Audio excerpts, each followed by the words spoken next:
Hello વિદ્યાર્થી મિત્રો, વેલ સરસ મજાના ગઈકાલે ટૂંકમાં ગયા લેક્ચરની અંદર આપણે બહુ બધી સંયોજકતા અસમઘટકતા વિશે વાત કરી છે. આજે આપણે એક સરસ મજાની થિયરી ભણવાની છે. હવે થિયરી શું છે એ તો હમણાં સમજાવું છું અને જણાવું પણ છું. સામાન્ય રીતે સાહેબ આપણને એમ થાય કે ભાઈ આજે આપણે ધાતુ આયન છે એ અમુક પ્રકારના લિગેન્ડ સાથે જ શા માટે જોડાય છે, પહેલો પ્રશ્ન થાય. બરોબર છે. બીજો પ્રશ્ન શું થાય તો કે ભાઈ જે તમારા ધાતુ આયન છે એ પ્રકાશીય સમઘટકો બને છે, કઈ રીતે બને છે, એની અંદર ચુંબકીય ગુણધર્મો છે, તો આ ચુંબકીય ગુણધર્મોનો ખ્યાલ કઈ રીતે મેળવવો, આવા બહુ બધા પ્રશ્નો આપણા મગજની અંદર એમાં હજી આગળ આવશે કે ભાઈ તમારા સંકીર્ણ સંયોજનો છે એ રંગીન હોય છે, તો એ રંગ કઈ રીતે દર્શાવે છે, શા માટે રંગ દર્શાવે છે, અને બીજો શબ્દ આવશે પૂરક રંગ, જે ઓલરેડી આપણે ડી અને એફ વિભાગના તત્વની અંદર વાત કરી ગયા છે. પૂરક રંગ કઈ રીતે શોધવાનો હોય છે, તો એની પણ અહીંયા તમને વાત પૂછી છે કે ભાઈ પૂરક રંગ કઈ રીતે દર્શાવે છે. તો એ બધી વાતો હવે પછી આપણે જોવાની છે. એમાંય ડી કક્ષકો છે, ડી કક્ષકોનું સ્પ્લિટિંગ થશે એટલે કે વિભાજન થાય છે, તો એની પણ આપણે સરસ મજાની વાતો કરવાની છે. તો આ વાતો કરવા માટે આપણે અમુક થિયરીની જરૂર પડે છે. કઈ કઈ થિયરીની જરૂર પડે છે તો આપણે મોસ્ટ ઇમ્પોર્ટન્ટ અને મોસ્ટ ફેમસ થિયરીઓ છે. એક તો છે વીબીટી, બીજી છે સીએફટી, ત્રીજી છે એલએફટી અને ચોથી છે એમઓટી. વીબીટી, સીએફટી, એલએફટી અને એમઓટી. સંયોજકતા બંધનવાદ. શું કહે છે? સંયોજકતા બંધનવાદ. બરોબર છે. સીએફટી એટલે ક્રિસ્ટલ ફિલ્ડ થિયરી. આની એને આપણે જોવાની છે. સીએફટી એટલે શું કહેશું આપણે? Crystal field theory. પછી એલએફટી જે છે લિગેન્ડ ફિલ્ડ થિયરી. શું કહે છે? તો લિગેન્ડ ક્ષેત્ર થિયરી.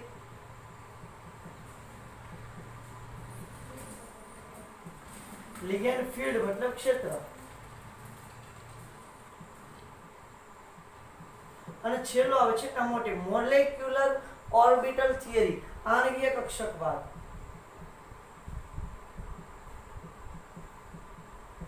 ચાલો, તો આટલી વસ્તુ પરથી આપણે વાત કરી શકીએ છીએ. એમાં આપણા સિલેબસમાં તો બસ આ બેની જ વાતો છે, વીબીટી અને સીએફટી. કોની કોની વાતો છે બેટા? વીબીટી અને સીએફટી ની ખાસ કરીને આપણે વાતો જોવાની છે. એટલે આપણી ઘટનાવધિ કેવી થઈ જાય ભાઈ? પૂરી. આપણે બીજી કઈ લપમાં પડવાનું થતું નથી. શું કહીએ છીએ? સંયોજકતા બંધનવાદ. બરોબર છે. સંયોજકતા બંધનવાદ શું સમજાવે છે? તો કે સંયોજકતા બંધનવાદ ખાસ કરીને આપણને સંકરણ વિશે માહિતી આપે છે કે તમારું સંકીર્ણ સંયોજન છે એ કેવા પ્રકારનું સંકરણ બનાવે છે, એની બહુ સરસ મજાની માહિતી આપે છે. અને બીજી માહિતી આપે છે એના ભૌમિતિક આકાર વિશેની. શેની માહિતી આપે છે? ભૌમિતિક આકાર અને સંકરણ વિશેની માહિતી આપે છે. સાથે સાથે ચુંબકીય ગુણધર્મની પણ થોડી ઘણી આપણને ખબર પડી જાય છે આના પરથી. બરાબર. તો જોઈએ જે આપણે કઈ રીતે હોય છે. વીબીટી, વેલેન્સ બોન્ડ થિયરી, સંયોજકતા બંધનવાદ. સંયોજકતા, જો સંયોજકતા બંધનવાદ આપણે 11મા ધોરણની અંદર શીખ્યા ને, ત્યાં પણ આ જ વાતો કરી છે. આકાર વિશે જ વાત કરી છે અને ચુંબકીય ગુણધર્મ વિશે વાત કરી છે. ભૌમિતિક આકારની ખાસ કરીને વાત આપે છે. સંયોજકતા બંધનવાદ શું કહે છે સાહેબ? સંયોજકતા બંધનવાદ એ અમને સમજાવો. ચલો, તો આપણે ઓલરેડી થોડી ઘણી વાતો કરી જ નાખી છે કે સાહેબ અહીંયા સંકરણની વાતો આવવાની છે. શેની વાતો આવવાની છે? સંકરણની. ડી કક્ષકો છે, n-1d, ns, np આ રીતે સંકરણ પામે છે, અથવા તો ns, np અને nd આ કક્ષકોનું સંમિશ્રણ થશે. સંમિશ્રણ થઈ સમાન શક્તિ અને સમાન ઉર્જા ધરાવતી નવી કક્ષકો ઉત્પન્ન કરશે. શું કરશે બેટા? આ કક્ષકો અથવા તો આ કક્ષકોનું સંમિશ્રણ થશે. સંમિશ્રણ થઈ સમાન શક્તિ અને સમાન ઉર્જા ધરાવતી નવી કક્ષકો ઉત્પન્ન કરે છે. સમજો કે sp3 સંકરણ થાય એટલે ns અને np કક્ષકોનું સંમિશ્રણ થાય સમચતુષ્ફલકીય. બરોબર છે. ત્યાર પછી આગળ વધીએ તો dsp2 બનશે. સંકલન કેવું બનશે બેટા? dsp2 સંકલન બને. સમતલીય ચોરસ.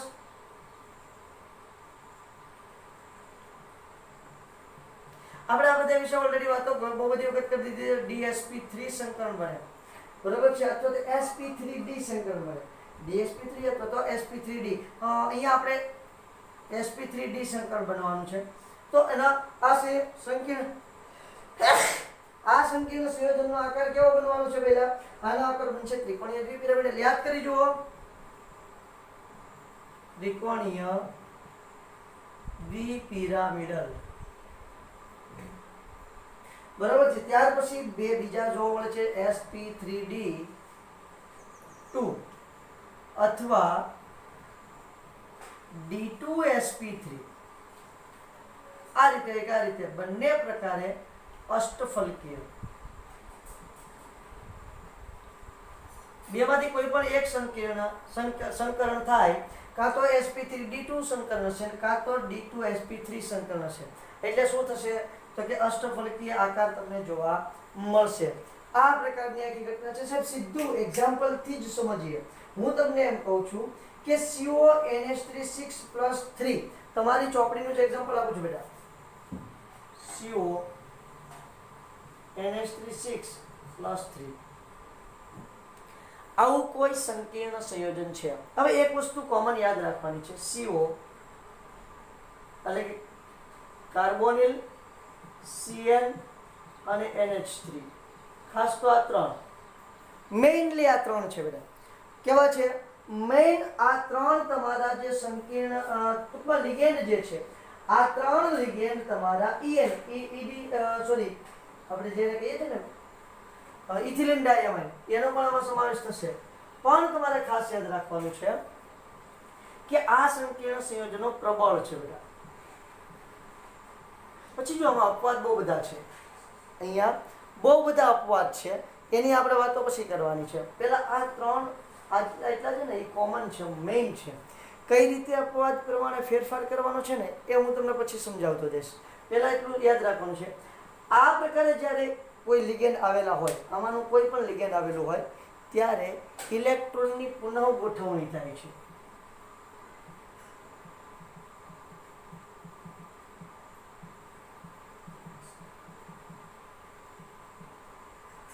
શું થાય છે બેટા? ઇલેક્ટ્રોનની પુનઃ ગોઠવણી થાય છે. અને જે ધાતુ છે, ધાતુ આયનની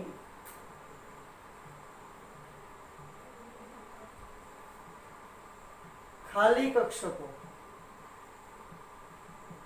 વચ્ચે સંમિશ્રણ થઈ સંકર કક્ષકો ઉત્પન્ન થાય છે.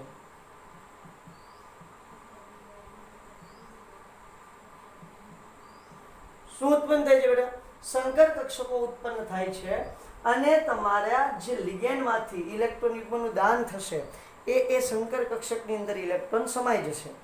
આવું મેં તમને ઓલરેડી લાક્ષણિકતામાં કીધું હતું, બરોબર છે? જરૂરિયાત જે પડે છે કે ધાતુ અને લિગેન્ડ આની પાસે ખાલી કક્ષકો હોવી જોઈએ, એટલે કે ધાતુ પાસે ખાલી કક્ષકો હોવી જોઈએ, લિગેન્ડ ઇલેક્ટ્રોન યુગ્મનું દાન કરે એવું હોવું જોઈએ, બંનેની કક્ષકોની સમિતિ સમાન હોવી જોઈએ. હવે ત્રણ મસ્ત મજાના મુદ્દા ટકાટક તમને સમજાવેલા હતા. તો એ જ મુદ્દાનો અહીં ઉપયોગ કરવાનો છે. જોઈએ છીએ આની અંદર કઈ રીતે સંકરણ થાય છે, એનો ચુંબકીય ગુણધર્મ પણ જોઈએ છીએ. કયા પ્રકારનું સંકરણ, ચુંબકીય ગુણધર્મ પણ દેખાડું છું. એની ચુંબકીય ચાક માત્રાનું પણ આપણે મૂલ્યનું માપન કરશું. ચુંબકીય ચાક માત્રાની મૂલ્યનું પણ આપણે માપન કરવાનું છે. બરાબર? જોતા જઈએ. તો જુઓ, આપણે ભૂસી નાખું છું બેટા, આ બધું ભૂસી નાખું છું તો જ મજા આવશે એ સમજવાની. ક્લિયર છે? ઓકે. સંયોજકતા બંધનવાદ સમજીએ છીએ. એમાં આપણે એક મસ્ત મજાનું એક્ઝામ્પલ લીધું છે. આ એક એક્ઝામ્પલ આપણે સમજાવું તમને, બરોબર છે? આ એક એક્ઝામ્પલમાં બહુ બધો સમય જશે. આજે તો હું તમને બે એક્ઝામ્પલ સમજાવવાનો છું કુલ, પણ એમાંનો આ એક એક્ઝામ્પલમાં સમય જશે એટલો જ બીજો એક્ઝામ્પલ. કાલે પણ આપણે એક્ઝામ્પલ જ લેવાના છે, બરોબર છે? પણ આ આવડી જાય પછી ઓકે, આટલું રહેવા દઉં છું જેથી કરીને આપણે કામ આવશે.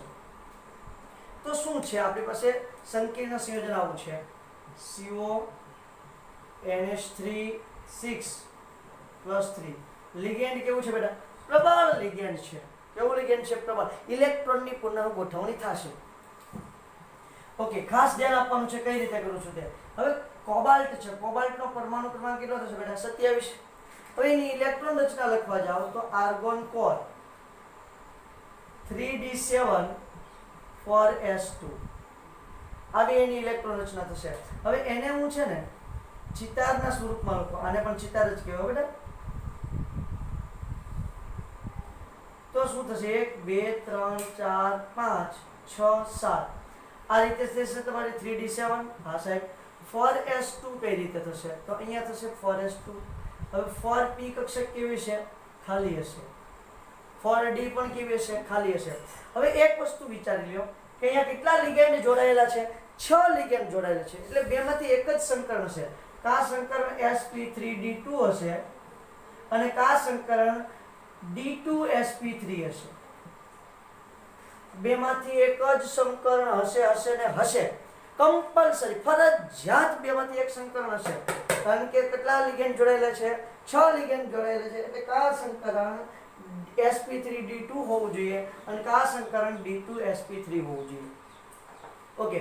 હવે આમાં તમારો કોબાલ્ટ છે એનો ઓક્સિડેશન અંક શોધવો જોઈએ બેટા. કોબાલ્ટનો ઓક્સિડેશન અંક કેટલો થશે તો કોબાલ્ટ વત્તા 6NH3 બરાબર +3. 6NH3 નો કેટલો થાય 0 બરાબર +3 બરાબર છે. 0 ગુણ્યા 6 એટલે શું થાય CO +3. એટલે કોબાલ્ટનો ઓક્સિડેશન અંક કેટલો છે +3 છે. તો હું અહીંયા +3 કરી નાખું છું, એટલે 27 કોબાલ્ટ +3 અથવા તો 3 + 2 જેમ મોજ આવે બેટા આમ લખ્યું છું. તો એનો મતલબ શું થાય 3 ઇલેક્ટ્રોન દૂર કર્યા છે મેં. એનો મતલબ શું થાય 3 ઇલેક્ટ્રોન દૂર કર્યા છે. તો ઘટના ક્યાંથી બનશે 3 ઇલેક્ટ્રોન દૂર ક્યાંથી થશે તો કે બહારની કક્ષક છે.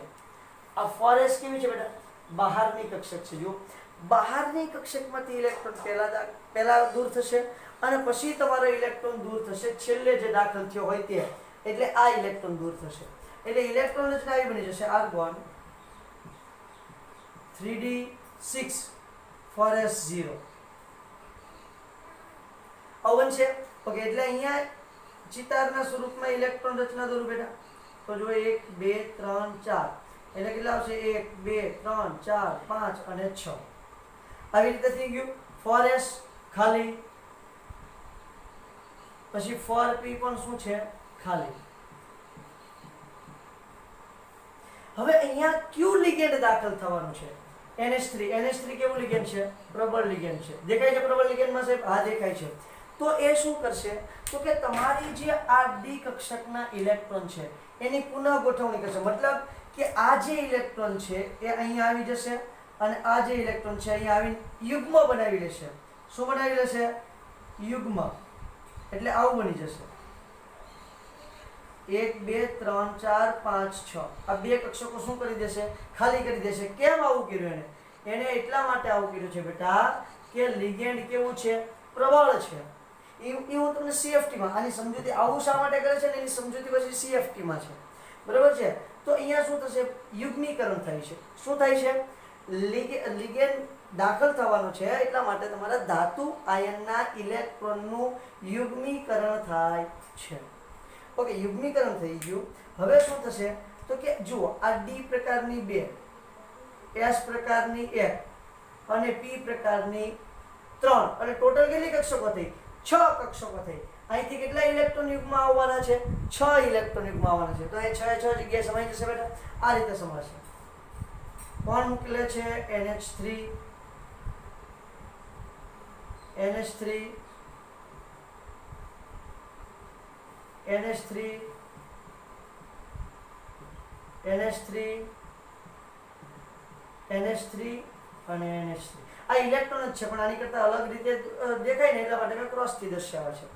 ક્લિયર થાય છે. તો અહીંયા સંકરણ કેવું થશે D પ્રકારની 2 S પ્રકારની 1 અને P પ્રકારની 3 D2sp3 સંકરણ તમને જોવા મળશે. કયું સંકરણ જોવા મળે છે D2sp3 સંકરણ જોવા મળે છે. ઓકે છે. ચુંબકીય ગુણધર્મની વાત કરું તો આપણે ચુંબકીય ગુણધર્મ વિશે બહુ એટલે બહુ સારી રીતે જાણીએ છીએ. એક પણ ઇલેક્ટ્રોન અયુગ્મિત દેખાય છે તમને આમાં? બધા જ ઇલેક્ટ્રોન કેવા છે યુગ્મિત છે. અહીં બધા જ ઇલેક્ટ્રોન હોવાથી સંકીર્ણ પ્રતિચુંબકીય બને છે. સંકીર્ણ કેવું બને છે બેટા? પ્રતિચુંબકીય સંકીર્ણ બને છે. આકાર કેવો હશે? આકાર કેવો હશે? આકાર કેવો હશે? આકાર કેવો હશે? તો કે આકાર હશે D2sp3 પ્રકારનું સંકરણ થાય છે અને 6 ઇલેક્ટ્રોનિક પદાર્થો થાય છે. અહીં ભૌમિતિક આકાર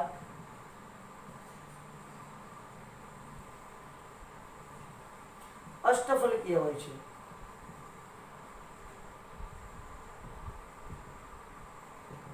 કેવું હોય છે? અષ્ટફલકીય. હવે એની ચુંબકીય ચાક માત્રા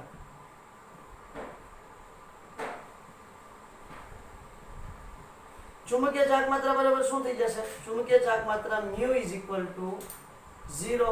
કેમ? કેમ કે એક પણ અયુગ્મિત ઇલેક્ટ્રોન નથી બેટા.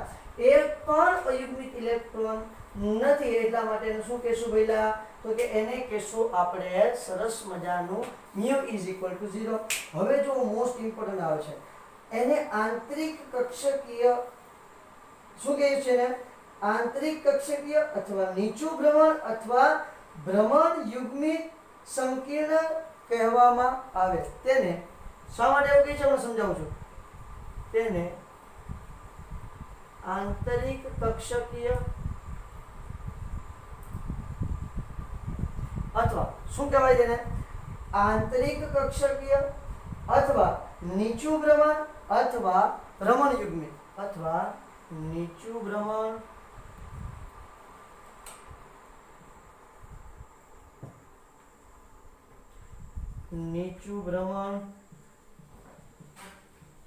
અથવા ભ્રમણ યુગ્મિત સંકીર્ણ કહે છે. શું કહેવાય? નીચું ભ્રમણ અથવા તો ભ્રમણ યુગ્મિત સંકીર્ણ તરીકે ઓળખવામાં આવે. યુગ્મિત ગ હતો બેટા. તો આ રીતે ઓળખવામાં આવે છે. આંતરિક કક્ષકીય શા માટે?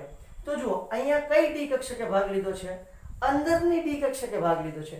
એની જગ્યાએ હમણાં સમજો કે 4d આવશે, બરોબર છે? તો એને શું કહેશું? બાહ્ય કક્ષકીય સંકીર્ણ. પણ અહીંયા અંદરની ડી કક્ષક ભાગ લેતી હોવાને કારણે અહીં અંદરની ડી કક્ષક ભાગ લેતી સંકરણમાં ભાગ લેતી હોવાને કારણે તેને આંતરિક કક્ષકીય સંકીર્ણ તરીકે ઓળખવામાં આવે છે. બીજું, નીચું ભ્રમણ અથવા તો ભ્રમણ યુગ્મિત. નીચું ભ્રમણ ભ્રમણ યુગ્મિત શા માટે કહેવાય? તો કે જ્યારે ઇલેક્ટ્રોન આવું યુગ્મીકરણ પામે, જ્યારે ઇલેક્ટ્રોન યુગ્મીકરણ પામે, આપણે CFT માં શીખવાના છીએ પણ અત્યારે જસ્ટ તમને એનો કન્સેપ્ટ સમજાવી દઉં. જ્યારે ઇલેક્ટ્રોન યુગ્મીકરણ પામે એટલે એનું ભ્રમણ કેવું થઈ જશે?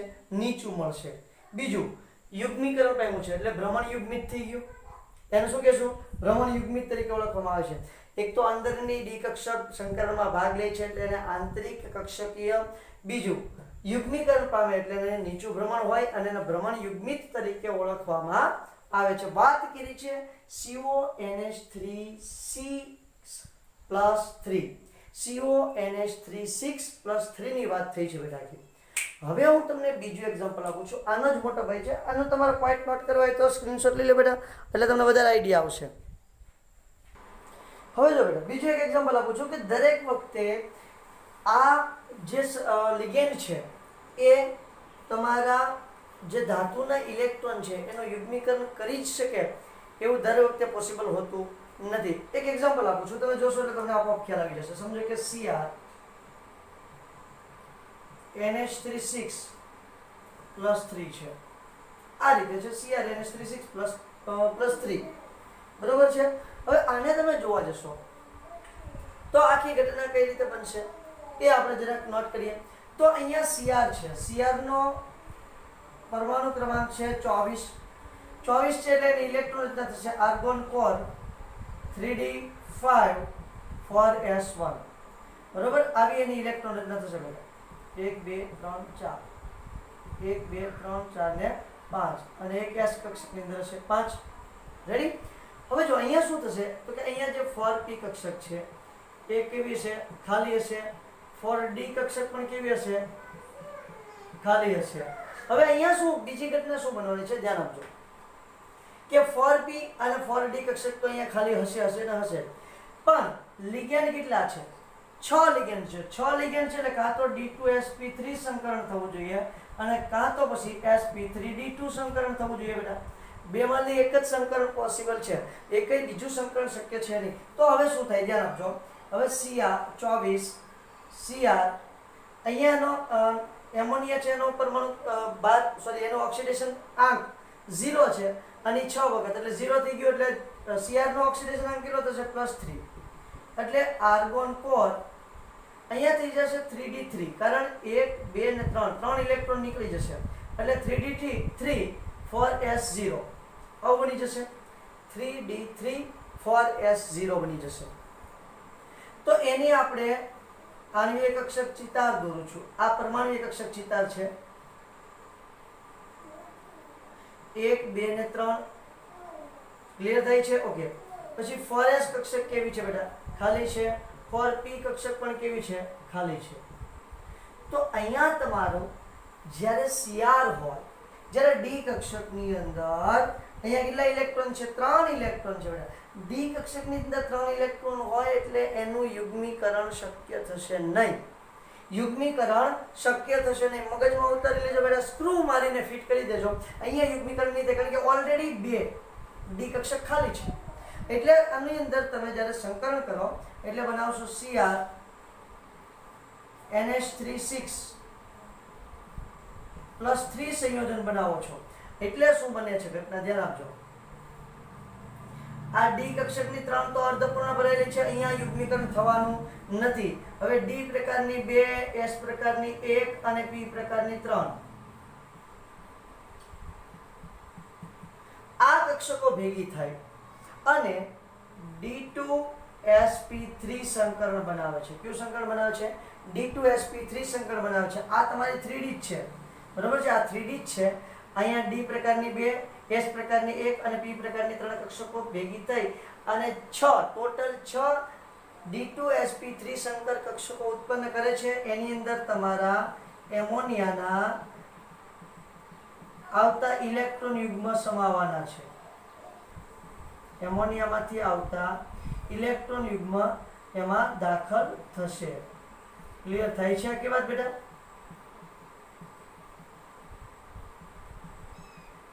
આ રીતે ગોઠવાશે. અહીંયા યુગ્મીકરણ નથી થતું. ખાસ યાદ રાખવાનું છે. હવે અહીંયા જો ચુંબકીય ચાર્જ માત્ર જોઈએ તો અયુગ્મિત ઇલેક્ટ્રોન કેવા કેટલા છે? અયુગ્મિત 3. ચુંબકીય ચાર્જ માત્ર 3 પોઈન્ટ કેટલી હશે? 87. બોહર મેગ્નેટ્રોન જે આપણે ચેપ્ટર નંબર 8 ની અંદર વાતો કરી છે તે. આકાર કેવો હશે? અષ્ટફલકીય. કેવો આકાર છે બેટા? અષ્ટફલકીય. કારણ કે કયું સંકરણ છે? D2sp3 સંકરણ છે એટલે અષ્ટફલકીય આકાર તમને જોવા મળશે. અનુચુંબકીય કે પ્રતિચુંબકીય? 3 અયુગ્મિત ઇલેક્ટ્રોન છે એટલે થશે અનુચુંબકીય.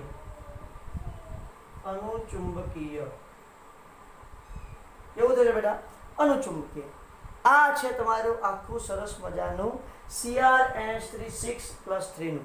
કોઈનું પણ તમને પૂછી શકે છે. તમને બનાવતા આવડવું જોઈએ આ પ્રમાણે. હજી આગળ વધું છું તો જુઓ, હવે લઉં છું હું એક્ઝામ્પલ. હમણાં આપણે જે કોબાલ્ટ લીધું હતું, કોબાલ્ટનું જ એક્ઝામ્પલ લઉં છું. કોબાલ્ટમાં આ વખતે હું લિગેન્ડ તરીકે લઉં છું ફ્લોરિન. શું લઉં છું? આને પણ કેવું કહેવાય? અંદરની ડી કક્ષક ભાગ લે છે એટલે આને પણ કેવું સંકીર્ણ સંયોજન કહેશું આપણે? તો કહેવાય આને પણ આપણે કહેશું આંતરિક કક્ષકીય અથવા નીચું ભ્રમણ અથવા ભ્રમણ યુગ્મિત. આંતરિક કક્ષકીય અથવા નીચું ભ્રમણ અથવા તો ભ્રમણ યુગ્મિત તરીકે આપણે ઓળખવાના છીએ.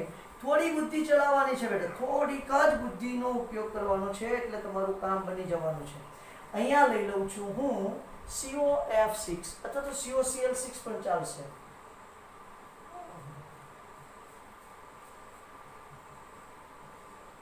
COF6-3 પ્રબળ લિગેન્ડ છે બેટા. જોવો જોઈએ CO CN NH3 કે EN આમાંનું કોઈ પણ છે નથી તો પ્રબળ લિગેન્ડ છે નહીં. પ્રબળ લિગેન્ડ ન હોય તો ઇલેક્ટ્રોનનું યુગ્મીકરણ થશે નહીં એટલે પરમાણુ ક્રમાંક 27 કોબાલ્ટ, ઇલેક્ટ્રોન રચના argon core 3d7 4s2 clear થાય છે. CO+3 કરું છું, CO+3 આર્ગોન કોર, અહીંથી 2 ઇલેક્ટ્રોન જશે, અહીંથી 1 ઇલેક્ટ્રોન જશે એટલે 3d6 4s0 4p0 4d0 બરાબર. એનો આણ્વિક કક્ષક ચિતારની રીતે જરાક ઇલેક્ટ્રોનની ગોઠવણી કરું છું હું બેટા. 1 2 3 4 5 અને 6 બરાબર. 4s તો કેવી છે ખાલી છે અને 4p પણ કેવી છે ખાલી છે. હવે આનું આપણે બનાવવાનું છે સંકીર્ણ સંયોજન કયું તો કે ભાઈ CO F6 -3 પ્રકારનું સંકીર્ણ સંયોજન બનાવવાનું છે. F નિર્બળ લિગેન્ડ છે. F નિર્બળ લિગેન્ડ છે. નિર્બળ લિગેન્ડ હોવાને કારણે અહીંયા ઇલેક્ટ્રોનનું યુગ્મીકરણ કરી શકશે નહીં. એટલે તમારી જે ડી કક્ષકની અંદર 6 ઇલેક્ટ્રોન છે એ 6 ઇલેક્ટ્રોનને તમારે એમનેમ જ ગોઠવી દેવાના છે 3d6. હવે શું થશે 4s 4p અને 4d કક્ષકો સંકરણમાં ભાગ લેવાની છે. કઈ કક્ષકો સંકરણમાં ભાગ લેવાના છે 4s 4b અને 4d. કેટલી લેશે 6 લિગેન્ડ છે એટલે કેટલી કક્ષકોની જરૂર પડશે 6 1 2 3 4 5 6 એટલે સંકરણ બનશે sp3d2. કેમ અહીંયા સાહેબ યુગ્મીકરણ ન થયું? ન થવાનું કારણ એ છે લિગેન્ડ કેવું છે નિર્બળ. આ પ્રબળ લિગેન્ડ હોય તો જ યુગ્મીકરણ થાય. નિર્બળ લિગેન્ડમાં યુગ્મીકરણ થશે નહીં. તો શું થશે આ 6 કક્ષકો સંકરણમાં ભાગ લેશે અને એની સાથે તમારી ફ્લોરિનમાંથી આવતી ઇલેક્ટ્રોનની જોડ ગોઠવાશે.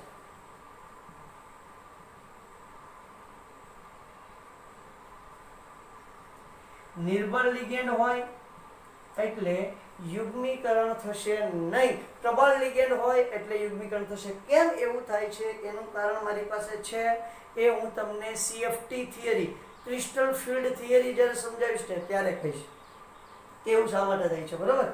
તો આ રીતે તમારે સરસ મજાની વાતો થાય છે. અહીંયા તમારું F કક્ષકોની જોડી રચાય છે. અહીંયા જુઓ તમે જોશો એટલે ખ્યાલ આવશે બેટા. કયું સંકરણ થાય છે sp3d2. જો બેમાંથી એક જ થવું જોઈએ કાં d2sp3 કાં sp3d2 બેમાંથી એક કમ્પલસરી થવું જોઈએ. 6 દેખાય એટલે આ બેમાંથી એક થવું જ જોઈએ. ગમે તે રીતે તમારે બનાવવું પડે કોઈ પણ સંજોગોમાં કારણ કે 6 લિગેન્ડ છે એટલા માટે બરાબર.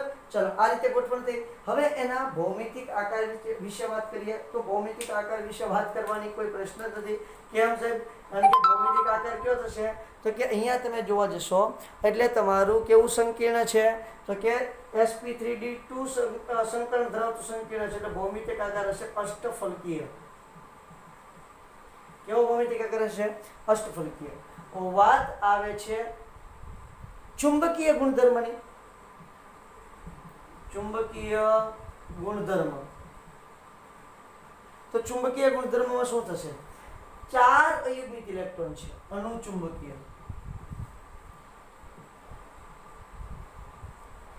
કેવો છે? અનુચુંબકીય. ચુંબકીય ચાર્જ માત્રા કેટલી છે? 4.90 બોહર મેગ્નેટ્રોન. કેમ? કેમ કે 4 અયુગ્મિક ઇલેક્ટ્રોન હોવાને કારણે તેનું શું થશે તો કે ભાઈ અનુચુંબક ગુણધર્મ હશે અને ચુંબકીય ચાર્જ માત્ર 4.90 હશે. આને કેવું પ્રકારનું સંકીર્ણ કહેશું? બોલામાં શું હતું? અંદરની ડી કક્ષકે ભાગ લીધો હતો એટલે આંતરકક્ષકીય સંકીર્ણ કીધું હતું. અહીંયા બહારની ડી કક્ષક ભાગ લે છે.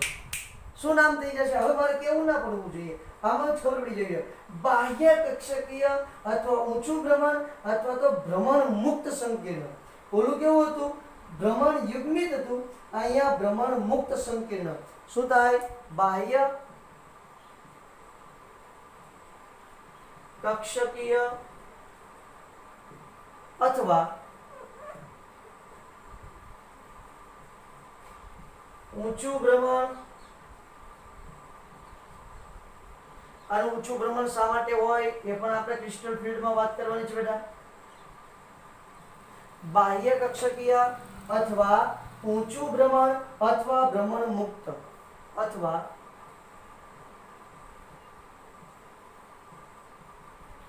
ભ્રમણ મુક્ત સંકીર્ણ કહે છે. કેવું સંકીર્ણ કહે છે? ભ્રમણ મુક્ત સંકીર્ણ તરીકે ઓળખવામાં આવે છે. આ છે કારણ કે બાહ્ય ડી કક્ષકે ભાગ લીધો છે. બેટા કઈ કક્ષકે ભાગ લીધો છે? બહારની ડી કક્ષકે ભાગ લીધો છે. એટલા માટે ભ્રમણ મુક્ત સંકીર્ણ હશે. ભ્રમણ એનું ઊંચું હશે. અને બીજું હશે કે બહારની ડી કક્ષક છે એટલે બાહ્ય કક્ષકીય સંકીર્ણ તરીકે ઓળખવામાં આવે છે. ક્લિયર થઈ છે? તો આ સરસ મજાની તમારી અષ્ટપદીય સંકીર્ણ સંયોજનની વાત કરી છે. આવતા લેક્ચરની અંદર, નેક્સ્ટ લેક્ચરની અંદર આપણે બીજા ઘણા બધા આ પ્રકારના સંયોજનો જોવાના છે. આખા લેક્ચરની અંદર આ પ્રકારના સંયોજનોની આપણે વાતો કરવાની છે. તો મસ્ત મજાનું ક્લિયર તમારે થઈ જવું જોઈએ. Okay, thank you.